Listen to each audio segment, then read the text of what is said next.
بسم الله الرحمن الرحيم.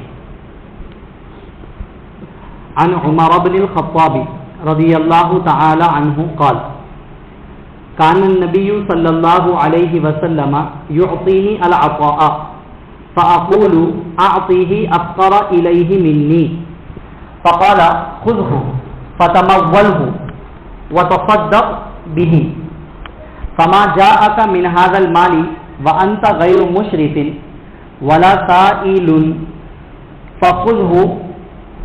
فخذه وما لا فلا تتبعه نفسك.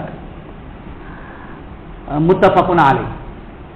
حضرت عمر بن خطاب رضی اللہ تعالی عنہ سے روایت ہے، فرماتے ہیں کہ نبی صلی اللہ علیہ وسلم مجھے کوئی عطا، کوئی ہدیہ دیا کرتے تھے تو میں کہتا تھا کہ آپ یہ اس شخص کو دے دیجئے جو مجھ سے بھی زیادہ اس کا ضرورت مند ہو.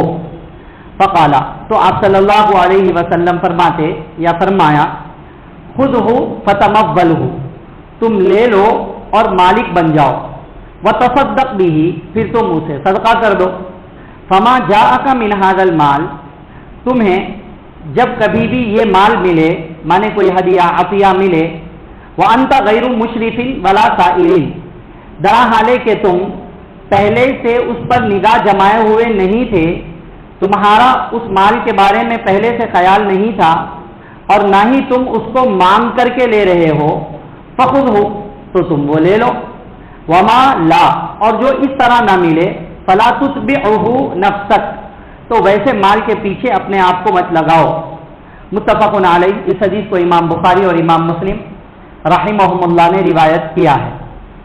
عن ابن الفراسی ان الفراسی قال، ابن فراسی رحمت اللہ علیہ سے روایت ہے کہ فراسی رضی اللہ تعالی عنہ نے کہا: قلت لرسول اللہ صلی اللہ علیہ وسلم، کہ میں نے رسول اللہ صلی اللہ علیہ وسلم سے کہا: اسأل یا رسول اللہ، اے اللہ کے رسول کیا میں سوال کروں، مانگوں؟ فقال النبی صلی اللہ علیہ وسلم لا، تو آپ صلی اللہ علیہ وسلم نے فرمایا مت مانگو، مت سوال کرو. وَإِن كُنْتَ لَا بُدَّ، اور اگر تمہیں کبھی ضروری ہو سوال کرنا، فَسَلِ الصَّالِحِينَ، تو نیک لوگوں سے سوال کرو، نیک لوگوں سے مانگو. رواہ ابو داؤد والنسائی. اس حدیث کو امام ابو داؤد اور امام نسائی رحمہم اللہ نے روایت کیا ہے. آج کے درس حدیث میں دو حدیثیں پڑھی گئی ہیں. ان دونوں حدیثوں میں ایک دو اہم باتیں بتلائی گئی ہیں. گزشتہ ایک دو دن پہلے کچھ حدیثیں آئی تھیں کہ جس میں یہ تذکرہ کیا گیا تھا کہ کسی سے پیسوں کا سوال کرنا، مانگنا، ان سے مانگنے کی، پیسے لینے کی عادت بنا لینا، یہ ذلت کی بات ہے، رسوائی کی بات ہے، جہنم کے عذاب کا سبب ہے. ایسا مانگنے والا اس حال میں آئے گا کہ اس کے چہرے پر گوشت نہیں ہوگا، وغیرہ وغیرہ وعیدیں بتلائی گئی تھی. اب آج کے درس حدیث میں ایک دو اہم باتیں بتلائی گئی ہیں. پہلی حدیث میں حضرت عمر بن خطاب رضی اللہ تعالیٰ عنہ کا ایک واقعہ، پھر آپ صلی اللہ علیہ وسلم کی نصیحت کا تذکرہ ہے، اور وہ تقریباً بہت سارے لوگوں کے ساتھ پیش بھی آتا ہے، ہمارے معاشرے میں بھی اہم واقعہ ہے وہ. تو فرماتے حضرت عمر رضی اللہ عنہ، کبھی کبھی آپ صلی اللہ علیہ وسلم مجھے کوئی ہدیہ دیتے، کوئی عطا اور کوئی بخشش دیتے، تو میں کہتا اللہ کے نبی صلی اللہ علیہ وسلم کو کہ آپ اس شخص کو دے دیجئے جو مجھ سے بھی زیادہ اس کا ضرورت مند ہے، مجھے اس کی ضرورت نہیں ہے، جس کو زیادہ ضرورت ہے ان کو دے دیجئے. تو آپ صلی اللہ علیہ وسلم نے فرمایا ایسا مت کرو. جب تمہیں دینے والا خوش دلی سے دے رہا ہے اور تم پہلے سے اس کو لینا بھی نہیں چاہ رہے تھے اور تم نے اس کو مانگا بھی نہیں تھا اور تمہارے دل میں بھی خیال نہیں تھا کہ انہیں میرے کو دے دیے تو اچھا، میرے کو دے دیے تو اچھا، تمہارے دل میں پہلے سے چاہ نہیں تھی اس کی اور نہ تم نے مانگا، پھر بھی سامنے والے نے خوش دلی سے تمہیں کوئی چیز دے دی ہے تو اس کو منع نہیں کرنا چاہیے. لے لو اس کو، تم مالک بن جاؤ. مالک بن جانے کے بعد تمہیں یہ لگتا ہے کہ تم سے زیادہ کوئی اور ضرورت مند ہے تو اپنی جانب سے صدقہ کرو، تو تمہیں خود کو صدقہ کرنے کا بھی ثواب مل جائے گا، سامنے والے کا دل بھی رہ جائے گا، ہدیہ قبول کرنے کی سنت بھی ادا ہو جائے گی، اور پھر اس کے بعد زیادہ ضرورت مند کو بھی پہنچ جائے گا، تمہیں صدقے کا بھی ثواب مل جائے گا. ایسا کر لو. ایسے کسی ہدیے کو ریجیکٹ کرنا یا منع کرنا اچھی چیز نہیں ہے. کچھ دلی سے کوئی دے رہا ہے تو اسے قبول کر لینا چاہیے. اس کے بعد آپ صلی اللہ علیہ وسلم نے پھر ایک ٹکڑا کہا کہ اگر کوئی ایسا مال تمہیں ملے کہ جس میں تمہاری چاہت تھی, تمہارے دل میں تھا, ارے وہ آدمی آ رہا میرے کو دے دیے تو اچھا رہتا, انہیں سب کو دیتا میرے کو بھی دیے تو اچھا رہتا, یا تم نے اسے مانگا, تم نے اسے سوال کیا, پھر تمہارے پاس وہ مال آ رہا, تو آپ صلی اللہ علیہ وسلم نے کہا ایسے مال کے پیچھے اپنے آپ کو برباد مت کرو. ویسا مال نہ لو تو اچھا ہے, کیونکہ اس میں اشراف نفس تھا, دل کی چاہت ہی پہلے سے اس کے اندر, دل اس پر جمع ہوا تھا, اس کے جیب پر لگا ہوا تھا, تمہارے دل میں خیال آ گیا تھا, تمہاری زبان نے لوگوں سے سوال کر لیا تھا, مانگ لیا تھا. ویسا مال نہ لو, یہ بہتر ہے. باقی اگر اس طرح نہ آئے, ہدیے کے طور پر کوئی چیز آئے تو اس کو قبول کر لینے میں کوئی حرج کی بات نہیں ہے. اہم بات بتلائی گئی ہے یہ, ٹھیک ہے نا. اسی طرح دوسری حدیث میں ایک صحابی نے سوال کیا, آپ صلی اللہ علیہ وسلم نے جواب دیا, پھر اس سے امت کو ایک مسئلہ معلوم ہو گیا. صحابی نے پوچھا اللہ کے رسول, میں لوگوں سے مانگ سکتا ہوں, سوال کر سکتا ہوں, میری حاجت اور ضرورت کی چیز طلب کر سکتا ہوں؟ تو آپ صلی اللہ علیہ وسلم نے کہا مت مانگو, مت سوال کرو, کیونکہ سوال کرنا ذلت لاتا ہے, رسوائی لاتا ہے, یہ مقصد تھا. پھر فرمایا بہت ساری مرتبہ ضروری ہو جاتا ہے, فاقے آ رہے ہیں, آدمی کمانے والا ہے, محنتی ہے, ایسا نہیں کہ نہیں کرتا ہے, محنتی ہے, کمانے والا ہے, سب ہے, لیکن کبھی اتنی بڑی بیماری میں مبتلا ہو گیا کہ اس کے پاس کی پونجی پوری خرچہ ہو گئی, اب اس کو بڑے مسئلے درپیش ہو گئے, اب کیا کرے؟ مانگنا ضروری ہو گیا.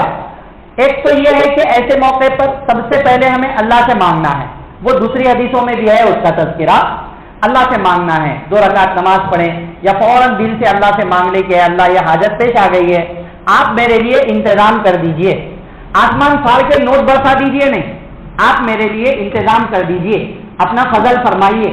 اللہ سے مانگے, پھر اس کے بعد اس کے لیے جائز کوششیں کرے. ایسا نہیں کہ بھائی میں لوگوں سے مانگتا ہی نہیں, کسی سے پوچھتا ہی نہیں, کیونکہ ذلت کی چیز ہے, چنانچہ اللہ ہی دیں, آسمان سے تب کے پیسے گریں تو لوں گا ورنہ نہیں لوں گا, ایسی بات نہیں ہے. اللہ سے مانگے, اللہ کی طرف توجہ رکھے, اللہ سے یہ مانگ کر جائے کہ اے اللہ آپ سب کی حاجتوں کو حل کرنے والے ہیں, آپ میرے مسئلے کو بھی حل کر دیجئے. اللہ آپ جہاں سے میرے لیے انتظام کروا سکتے ہیں وہاں سے کروا دیجئے. اللہ سے گڑ گڑا کر رو رو کر مانگے گا تو اس کے بعد اللہ اس کے دل میں جو خیال ڈالیں گے وہ خیال میں بہتری ہوگی, وہ خیال میں خیر ہوگا. ایسا بندہ کیا کرے گا, بہت سوچے گا, اس سے پوچھوں, اس سے پوچھوں, کس سے پوچھوں, بہت سوچ کے ہی وہ پوچھے گا. ایسا نہیں کہ بھائی اللہ سے مانگا نہیں, کچھ بھی نہیں, اس سے پوچھ لیں گے چلو, اس سے پوچھ لیں گے چلو, اس کا نہیں گیا, انہیں نہیں دیا, جا بھائی جا دیکھیں گے بعد میں, اس کا نہیں چلے گیا, ارے آؤ بھائی دے تو میں, لیکن ابھی نہیں ہے میرے پاس, دیکھیں گے بعد میں, چلے جاؤ. کوئی عزت کے طریقے سے منع کر دیا. تیسرے کے پاس چلے گیا, ایک دوست سے امید تھی, دوست کے پاس گیا, انہیں بھی بولا ارے بھائی ابھی تو سیونگس نہیں ہے میرے پاس, اس کو نہیں معلوم اس کے اوپر کیا بیت رہی, لیکن جب پوچھا اور اس کی حاجت پوری نہیں ہوئی تو اس کے اوپر کیا بیت رہی, اس کے اوپر کیا گزر رہی, وہ اس کو معلوم. وہ جو حالت اس کے اوپر ہو سکتی ہے اگر عزت دار ہے تو, اگر پہلے سے اس کو عادت ہے مانگنے کی, اس کو کچھ بھی فرق نہیں پڑتا, گالی دیو, جھڑکی دیو, دھکا دیو, گرا دیو, اس کو کچھ بھی فرق نہیں پڑتا. لیکن عزت نفس والا شخص جب کسی سے سوال کرتا ہے اور اس کا سوال پورا نہیں ہوتا ہے, اس کے دل پر کیا گزر رہی ہے وہ صرف اسی کو پتا چل سکتا ہے. مگر ہوا کیوں ایسا؟ اللہ سے نہیں مانگ کر گیا تھا. اللہ سے مانگ کر جاتا تو 4 جگہ سے نہیں ٹھکرایا جاتا. اس لیے پہلا طریقہ تو یہ ہے کہ اللہ سے مانگنا ہے. پھر اس کے بعد کیا کرے, بہت غور و خوض کر کے نیک لوگوں سے پوچھے. اب صالحین فرمایا نیک لوگوں سے پوچھو. اب نیک لوگوں میں حدیث کے مطابق تو ایسا بندہ جو دینے کی حیثیت بھی رکھتا ہو, اخلاق والا ہو, کبھی کسی کو گالی نہیں دیتا, کسی کی غیبت نہیں کرتا, کسی پر احسان نہیں جتاتا. نیک بندے میں سب سے امپورٹنٹ چیز یہ ہونی چاہیے کہ جو کسی پر احسان نہیں جتاتا, ایسے بندے سے پوچھ لو. تو ویسا بندہ کیا کرے گا معلوم ہے, اگر اس کے پاس ہوگا تو دے دے گا, نہیں ہوگا کہیں سے کوشش کروائے گا, دونوں راستے نہیں ہوں گے تو وہ دعا کرے گا تمہارے حق میں, کہے گا کہ اے اللہ یہ بندہ آیا ہوا ہے, آپ اس کی حاجت کو اپنے کرم سے پورا فرما دیجئے. یہ ہے ضابطہ اصول. مجبوری کے حالات میں اگر کبھی کسی سے مانگنے کی نوبت پیش آ جائے زبان کو حرکت دینے سوال کرنے کی حاجت پیش آ جائے, ہاتھ پھیلانے کی ضرورت پیش آ جائے, تو کہا صالح لوگوں سے مانگو. صالح سے مراد اہم چیزیں تو ہیں, لیکن سب سے امپورٹنٹ یہ ہے کہ جو غیبت نہ کرے, چغلی نہ کرے, کسی پر احسان کر کے نہ جتلائے. ویسے لوگوں سے پوچھو تو ویسے لوگ ضروریات کا انتظام کر دیں گے, نہیں ہو سکا کہیں سے کروا دیں گے, نہیں ہو سکا تو کم سے کم دل سے دعا کریں گے. تو ان کے دل کی دعا کی برکت سے بھی اللہ تمہاری حاجتوں کو, تمہارے مسائل کو حل کروا دیں گے. بڑی اہم بات, بڑی اہم نصیحت اس کے اندر کی گئی ہے. اب اسی کے اندر ایک کیٹیگری ہمارے اپنے دوستوں کی بھی آئے گی. بعض اوقات بعض لوگوں کے بعض خاص دوست ہوتے ہیں, ان کو بھروسہ ہوتا ہے کہ یہ دوست کے پاس ایمرجنسی میں پوچھ لوں تو وہ مجھے دے دے گا. تو ویسے دوستوں سے پوچھ لینے میں کوئی برائی نہیں ہے.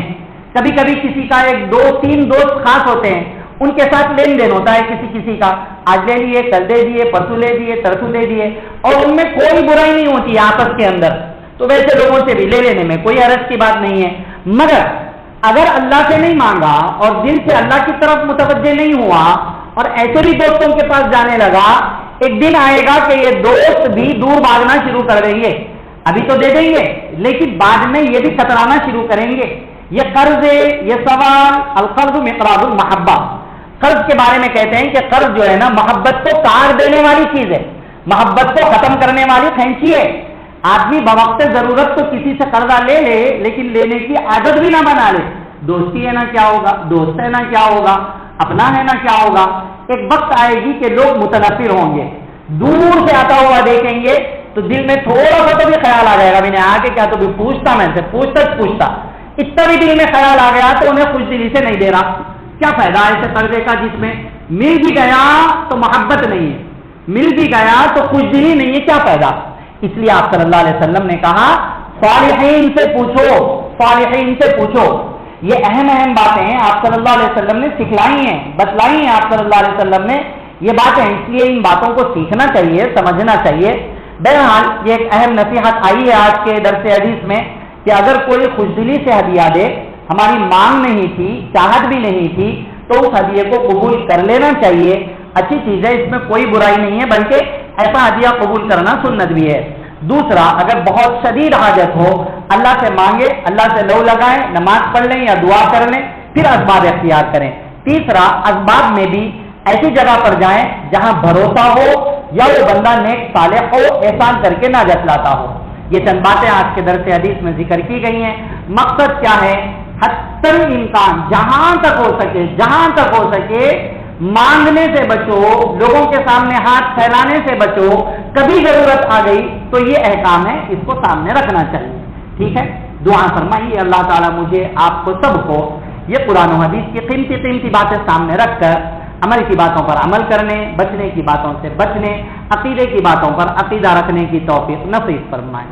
آمین. سبحان اللہ و بحمدہ, سبحانک اللہم و بحمدک, ونشہد ان لا الہ الا انت, نستغفرک ونتوب الیک.